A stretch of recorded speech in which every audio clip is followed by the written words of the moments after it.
স্বাগতম আরেকটি নতুন অনলাইন আবেদন পদ্ধতি নিয়ে আপনাদের সাথে হাজির হলাম। আর সেটা হলো, আপনারা জানেন গত 14ই আগস্টে আপনার প্রাথমিক শিক্ষা অধিদপ্তরের একটা নিয়োগ বিজ্ঞপ্তি প্রকাশ করছিল। আর সেটা হচ্ছে গিয়ে আপনার 164 জনের একটা নিয়োগ বিজ্ঞপ্তি, তাদের 4টা 5টা ক্যাটাগরিতে। আর সেই ক্যাটাগরিতে আপনি কিভাবে অনলাইন আবেদন করবেন, আপনার কাছে যদি আপনার ছবি, সিগনেচার, অর্থাৎ সাইন, আর হচ্ছে গিয়ে আপনার একটা স্মার্টফোন থাকে এবং একটা টেলিটক সিম থাকে, তাহলে কিন্তু আপনি নিজেই ঘরে বসে থেকে আপনি আপনার আবেদনটা মোবাইল নিজের হাতে করে নিতে পারেন, কারো কাছে যাইতে হবে না। যারা নতুন আছেন তাদের জন্য আমার এই ভিডিও, আর যারা আমরা পুরাতন আছি তারা তো সকলে জানি কিভাবে আবেদন করতে হয়। তো এই যে তাদের 5টা ল্যাব সহকারী, লাইব্রেরিয়ান খাম ক্যাটালগার, ষাট লিপিকার খাম কম্পিউটার অপারেটর, উচ্চমান সহকারী সবচেয়ে বেশি দিছিল, উচ্চমান সহকারী কাম কম্পিউটার, এটা হচ্ছে কি আপনার 115 জনের। 7 মুদ্রাক্ষরিক কাম কম্পিউটার, অবশ্যই ভান্ডার রক্ষক, এই 5টা ক্যাটাগরিতে তারা 164 জনের একটা নিয়োগ বিজ্ঞপ্তি প্রকাশ করছে। তো আমরা সেই বিজ্ঞপ্তিটার আমরা ইয়া করব, এই আপনার আবেদনটা করব। কিভাবে আবেদনটা করবেন, তার আগে এরকম নিত্য নতুন সকল ধরনের সকল চাকরির বিজ্ঞপ্তি, অনলাইন আবেদন পদ্ধতি, সকল সরকারি বিজ্ঞপ্তি সবার আগে পেতে চাইলে যারা ফেসবুক থেকে দেখতেছেন তারা আমাদের ফেসবুক পেজটি ফলো দিয়ে রাখেন। আর যারা ইউটিউব চ্যানেল থেকে দেখতেছেন তারা আমাদের এই যে YouTube channel all jobs news HD চ্যানেলটি সাবস্ক্রাইব করে দিন, পাশাপাশি নোটিফিকেশন বেল আইকনটি অন করে দিবেন, যাতে করে আপলোড হওয়া পরবর্তী সকল ভিডিওগুলো আপনারা খুব সহজেই আপনারা আপনাদের ওয়ালেটে চলে যান। তো আমরা যে ডিপি এর যেটা আছে, আমরা এই ওয়েবসাইটে যাবেন। আমি যেহেতু লিঙ্কটা দিতে পারি না, ডেসক্রিপশনে সমস্যা হয়, dper.teletalk.com.bd, এই ওয়েবসাইটে যাবেন। যাওয়ার পর এই উইন্ডোটা চলে আসবে, দেখতে পাচ্ছেন কত সুন্দর একটা উইন্ডো চলে আসছে। তো এখানে আপনার এই যে এটা হচ্ছে তাদের স্মারক নাম্বার, 14 তারিখে তারা আগে করছে, এই স্মারকে 1 তারিখে, অ্যাপ্লিকেশন হচ্ছে 20 তারিখ থেকে। আর অ্যাপ্লিকেশন শেষ তারিখ হচ্ছে আগামী মাসের 10 তারিখ 5টা পর্যন্ত। তো এটা হচ্ছে আপনার চাকরির একটা বিজ্ঞপ্তিটা, যেটা আমরা আগে ওখানে দেখলাম, এখানে আছে, এখানে দেখলে আমরা ওপেন করতে পারবো, ওপেন হবে। এই বিজ্ঞপ্তিটা কিন্তু তারা ইয়েতে প্রকাশ করছে, হ্যাঁ, তাদের ইয়েতে আছে। তো আমরা চলে যাবো হচ্ছে এই যে application form, click here the application online দিলাম, আমরা এখানে ক্লিক করলাম। তো ক্লিক করার পরে এখানে আপনি স্মারক নাম্বারটা সিলেক্ট করে দিতে হবে। সিলেক্ট করে দেওয়ার পরে আপনি এখানে চলে যাবেন। পরে এখানে আপনার পদগুলো আসবে, কোন পদে আপনি আবেদন করবেন। আমি যদি আপার উচ্চমান সহকারী দিলাম, দেওয়ার পর আপনি যেটাই দেন, স্টোন দেন, তারপর হচ্ছে গিয়ে অ্যাসিস্ট্যান্ট ল্যাবরেটরি দেন, যেটাই দেন আপনি দিলেন। তারপরে এখানে এই নেক্সটে ক্লিক করবেন, এটা আমরা সকলে জানেন। আর এখানে একটু পেজটা থাকে যে এখানে প্রিমিয়াম মেম্বার, এটা হচ্ছে গিয়ে যে টেলিটকেরই একটা প্রিমিয়াম একটা মেম্বার আছে, সেই মেম্বারের যে আপনার অ্যাকাউন্ট থাকে, প্লাস হচ্ছে গিয়ে আপনার থাকে, ওই আপনার সিভি থাকে, তখন শুধু আপনি ইউএস দিবেন, দেওয়ার পরে এখানে এন্টার আইডি দিবেন, তখন কিন্তু আপনার অন্য এটা চলে আসবে। হ্যাঁ, আমার যেহেতু এখন আমি করি নাই, এটা করবো, তো আমি নেক্সট দিলাম। আর যাদের নেই নো দিবেন, সমস্যা নেই। তো দিয়ে দেওয়ার পরে এরকম একটা উইন্ডো চলে আসবে। হ্যাঁ, এই উইন্ডোটা চলে আসবে, এই দেখতে পাচ্ছেন এখানে সব উইন্ডো চলে আসছে।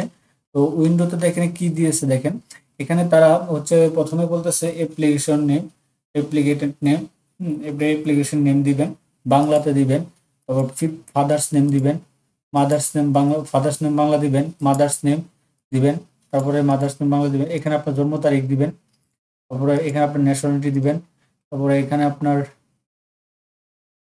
ধর্ম দিবেন, জেন্ডার দিবেন, এনআইডি কার্ড দিবেন, ইয়েস থাকলে এনআইডি কার্ড, আর যাদের এনআইডি কার্ড নাই তারা আপনারা দিবেন, বার্থডে দিবেন, বার্থ সার্টিফিকেট দিবেন, এখানে এনআইডি নাম্বারটা দিয়ে দিবেন, পাসপোর্ট থাকলে পাসপোর্ট দিয়ে দিবেন, আপনার ম্যারিড দিয়ে দিবেন। আমি যেহেতু ম্যারিড দিয়ে দিলাম, তো এখানে আপনার এই স্পাউসের নেম অর্থাৎ স্ত্রীর নাম দিতে পারেন। এইটা হচ্ছে সবথেকে বড় ইম্পর্টেন্ট হচ্ছে এই যে মোবাইল নাম্বার। তো এই মোবাইল নাম্বারটা, এখানে মোবাইল নাম্বার দিবেন, কনফার্ম একই মোবাইল নাম্বার দিবেন যেটা আপনাকে এসএমএস এর মাধ্যমে তারা জানাবে। আপনার একটা মেডেল দিবেন, ইমেল দিবেন। ইমেল দেওয়ার পরে এখানে আপনি কোটা সিলেক্ট করে দেবেন। আপনার যদি কোনো কোটা থাকে, তো বিশেষ করে চাইল্ড ফর ফ্রিডম, মুক্তিযোদ্ধা, তারপরে হরিজন, ফিজিক্যাল চ্যালেঞ্জ, আপনার এগুলো যেটা যদি থাকে দিলেন, নয়তো বা নট অ্যাপ্লিকেবল দিবেন।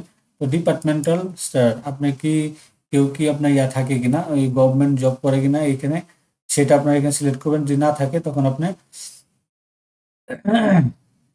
বিভাগীয় ক্যান্ডিডেট আর কি। তো আপনার যদি নট থাকে তাহলে আপনি এখানে নট অ্যাপ্লিকেবল দিয়ে দিবেন। দিয়ে দেওয়ার পরে আপনি এখানে আপনার যদি পিতা মাতা থাকে পিতার নাম দিবেন বা মাতার নাম দিবেন, বা আপনার অবর্তমানে আপনার এখানে নামটা দিবেন কেয়ার অফে। তারপরে ভিলেজ দিবেন আপনার, এখানে আপনি ডিস্ট্রিক্ট সিলেক্ট করে দিবেন, উপজেলা সিলেক্ট করে দিবেন, তারপর হচ্ছে গিয়ে পোস্ট অফিস সিলেক্ট করে দিবেন, তারপর পোস্ট কোড সিলেক্ট করে দিবেন। দেওয়ার পরে আপনার যদি সেম হয়, আপনার সেম অ্যাড্রেস হয়, তো এখানে ক্লিক করে দিলেই সেম অ্যাড্রেসটা এখানে চলে আসবে, তাহলে আর লিখতে হবে না। আর যদি আলাদা আলাদা হয় তো স্থায়ী ঠিকানা এবং বর্তমান ঠিকানা দিতে পারেন আলাদা। দিয়ে দেওয়ার পরে আপনি এখানে রোল নাম্বার দিবেন। তো এখানে আপনার যে ডিপার্টমেন্ট যেখান থেকে পাস করছেন, আমি যখন দাখিল পাস করছি, বোর্ড হচ্ছে গিয়ে আপনার বোর্ড দিবেন, এখানে আপনার রোল দিবেন, এখানে আপনার জিপিএ 5 দিবেন, তারপর হচ্ছে কি আপনার কি কোন সাবজেক্ট থেকে, এখানে পাশের ইয়া দিবেন, সাল দিবেন। হুম, এইগুলা দিয়ে আপনি পরে এইচএসসি দিবেন, এইচএসসি সেম ভাবে দিবেন। তারপর হচ্ছে আপনার গ্রাজুয়েশন করা থাকলে গ্রাজুয়েশন দিবেন, হ্যাঁ গ্রাজুয়েশন করা থাকলে গ্রাজুয়েশন দিবেন। তারপরে যদি মাস্টার্স করা থাকে মাস্টার্স দিতে পারেন, কোনো সমস্যা নেই, না থাকলে নাই। পরে এখানে এখানে হচ্ছে জব এক্সপিরিয়েন্স যদি আপনার থাকে তাহলে আপনি এখানে জব এক্সপিরিয়েন্স উল্লেখ করে দিতে পারেন এবং জব ডেসক্রিপশন দিতে পারবেন। দেওয়ার পরে আপনি এখানে আপনার দিবেন, এখানে হচ্ছে others qualification working MS office, আপনার যদি অফিস সম্পর্কে জানা থাকে অবশ্যই দিবেন। পরে এই যে এই ইয়াটা লিখে আপনার এই এখানে লিখে ভেরিফিকেশন কোডটা এখানে লিখে এটা ক্লিক করে নেক্সট সাবমিটে ক্লিক করবেন। নেক্সট সাবমিটে ক্লিক করলে আপনার ছবি এবং সাইন, তো ছবি এবং সাইন কিভাবে চাহিদা অনুযায়ী আপনার রিসাইজ করা লাগে এরকম একটা ভিডিও আমি আমার ডিসক্রিপশন বক্সে লিঙ্ক দিয়ে রাখবো, আপনার সেখান থেকে দেখে এক ক্লিকে আপনারা করে নিতে পারবেন। তো আমরা ওই তথ্যগুলো পূরণ করি, পরবর্তী ধাপটা আপনাদেরকে দেখাই। যে বিজয় 52তে যদি কেউ টাইপ করে অনেক সময় একটা সমস্যা হতে পারে যে বাংলা আসে না। তো আপনার এইখানে ক্লিক করে এই যে ইউনিকোডটা আপনার এখানে সিলেক্ট করে পরে এখানে লিখবেন। এখানে লেখার পরে এখন যদি আপনি লেখেন এই আপনার তখন কিন্তু আপনার এটা সিলেক্ট করবে। আর ফোনে লিখলে তো অটোমেটিকলি হয়ে যাবে, ফোনে যদি করেন আপনি, ফোনে করলে আপনার অটোমেটিকলি সমস্যা নাই, কিন্তু ল্যাপটপে এই জিনিসটা বা পিসিতে এই জিনিসটা করে। তো এই দেখছেন আমি খুব সুন্দর করে লিখতেছি, হ্যাঁ। তো এটা আপনি এভাবে লিখে দিবেন।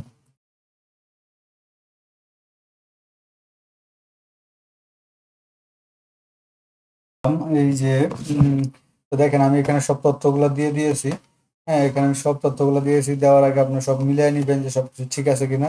দেখতে পাচ্ছেন আমি সব তথ্য দিয়ে দিয়েছি। তথ্য দিয়ে দেওয়ার পরে যেহেতু এগুলো আমার অ্যাপ্রুভেবল না, তো আমি এগুলো অ্যাপ্রুভ দিলাম না, হ্যাঁ। তো দেওয়ার পরে আমি এখানে এটা দিয়েছি, তো আমি এখন সাবমিট করবো। তো সাবমিট বাটনে ক্লিক করলাম। ক্লিক করার পরে তারা আমাকে এরকম একটা দিয়েছে, এরকম একটা দিয়েছে আপনার। তো এখন এই দেখেন এখান থেকে আপনি যদি করেন আপনি কিন্তু এগুলো আবার করতে পারবে, করা লাগবে। তো এখানে সব চলে আসছে A to Z। আপনাকে তথ্যগুলো আমি কিন্তু একটু ব্লার করে দিয়েছি, নয়তো একটু সমস্যা হয়। দেওয়ার পরে এখন আপনার ছবি এবং সাইজ, এই যে ছবি এখানে দিয়ে দিয়েছে, ছবি লাগবে ভাই 300x300, সাইন লাগবে 300x80। তো এই ছবি আমার আগেই রিসার্চ করা আছে, তো আমি এখানে চোজ দ্য ফাইলে দিব, ক্লিক করব। ক্লিক করার পরে আমি আমার ডেস্কটপে চলে যাব। আমি কিন্তু একটু ব্লার করে দিচ্ছি, না তথ্য দেওয়া যায় না, আমি আগে বলতেছি। আপনারা আশা করি করলেই সবটা পুরোপুরি বুঝতে পারবেন। তো যেহেতু আমার তথ্য দেওয়া আছে, এই আমার ছবি এবং সাইন আমার রিসার্চ করা আছে, তখন আমার এটা অটোমেটিকলি চলে আসবে। তো এটা আপনার এরকম একটা ভিডিও আমি আমার ডিসক্রিপশন বক্সে লিঙ্ক দিয়ে রাখবো, আপনারা সেখান থেকে করে নেবেন। তো এখানে দিয়ে দেওয়ার পর আমি যেখানে এই যে অ্যাপ্লাই নাও ক্লিক করবো, ক্লিক করে আমি এখন সাবমিট করে দেবো। তো সাবমিট ক্লিক করে দিলে আমাকে একটা তারা পিডিএফ কপি দিবে। তো আমাকে এই যে পিডিএফ অ্যাপ্লিকেশন কপি দিয়ে দিয়েছে একটা, আনপেড, এখনো আনপেড আছে, এখানে দিয়ে দিছে। তো এখানে একটা আমরা যে দেখলাম, এই যে দেখেন আমি এটা করলাম, এটা এই যে দেখতে পাচ্ছেন, এই যে আমার আপনার এই যে এই ইউজার আইডিটা দিয়ে আপনাকে কিন্তু টেলিটকে 2টা SMS দিতে হবে, যে 100 কত টাকা দিবেন না দিবেন এটা বিস্তারিত। তো আমি ডাউনলোড করে নিলাম। ডাউনলোড করে দেওয়ার পরে আপনারা এই ফর্মটা কিন্তু করবেন। আর কিভাবে আপনার টাকা পাঠাবেন, এই যে এখানে তারা সুন্দর করে লিখে দিয়েছে, দেখেন এখানে অপশনটা লিখে দিয়েছে, আমরা দেখতে পাচ্ছেন আপনারা। তো এই যে এখানে এই যে first SMS DPER space user ID example হিসেবে তারা দিয়েছে DPER, এইটা এখানে ফার্স্ট SMS পাঠিয়ে দেন এই ঠিকানা। তারা রিপ্লাই দিবে, পরে এটা দিবেন, এভাবে পাঠিয়ে দিবেন, হ্যাঁ। আর এখানে তারা note please the user ID password তারা মেসেজ দিবে, এটা লিখে দিয়েছে। আমি যখন করলাম, তো তারা আমাকে এই কপিটা দিয়েছে, আমি একটু ওপেন করি। আমি কিন্তু ব্লার করে দিচ্ছি, এই দেখেন এটা কিন্তু তারা আমাদেরকে দিয়েছে এটা। আমি যেটা আগে ওখানে আবেদন করছি, তো এইখানে এটা তারা দিয়েছে। তো মোটামুটি এই ছিল আপনার টেলিটকে আপনার ইসলামী এই প্রাইমারিতে আপনি আবেদন করার নিয়মটা।